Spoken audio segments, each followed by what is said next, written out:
Hey, welcome back to RamZland. Today I want to investigate with you Einstein's photoelectric effect. Check this out. All I'm using in this investigation is my UVC lamp, a balloon, some rabbit fur, my electroscope, a UVA flashlight, and an ordinary flashlight. So the first thing I want to do is charge my balloon by rubbing it against rabbit fur. Rabbit fur has a tendency to give up electrons, and rubber has a tendency to gain electrons. And if I pass those electrons to the top of my electroscope, watch what happens to the needle. Did you see it move? Now if I deposit some of those electrons on the top of that electroscope, that needle will balance out at a certain place, and then I can neutralize it by just touching with my finger, and those electrons will transfer to my hand. Watch. Oh, there it goes. And it becomes neutralized. What's amazing is that Einstein discovered that you can do this with light. That's called the photoelectric effect. So most people, when they think of Albert Einstein, they think of his theory of general relativity, but that's not why he won the Nobel Prize. It was for his work on light. He postulated that light could behave as both a wave and a particle. So when I charge this balloon on the rabbit fur and it picks up electrons, and it changes my electroscope so that needle moves, Einstein postulated that he could bump off those electrons using light because he believed that the right frequency of light could behave as a particle instead of a wave, and that those particles of light that we call photons today, they could bump off these electrons just like they're jumping to my finger and I'm neutralizing the electroscope. There it goes. Oh, it's almost neutralized. And it's neutralized.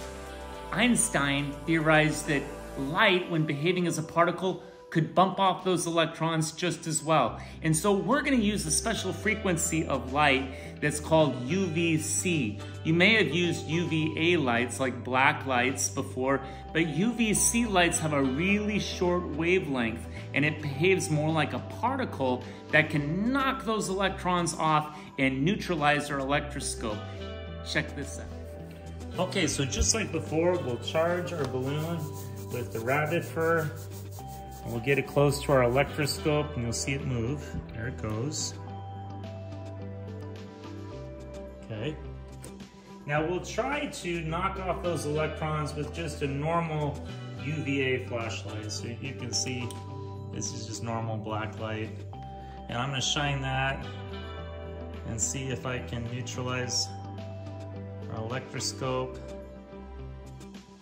Doesn't look like it's going to do it. Okay, how about just a normal flashlight? This just has, you know, normal white light. Let's see if that does it. No, the wavelength isn't short enough.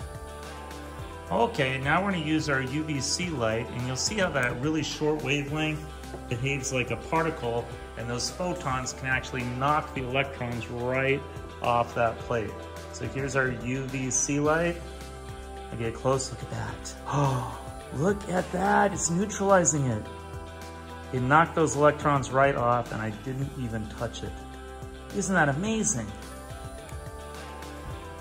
Let's try that one more time. I'm gonna charge the balloon up. I'm gonna touch the top and get some of those electrons on the top of the electroscope.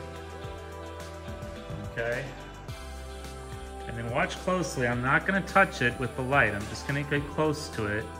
But the photons coming off this UVC light will bump those electrons right off. Notice I'm not touching it, and it's completely neutralized.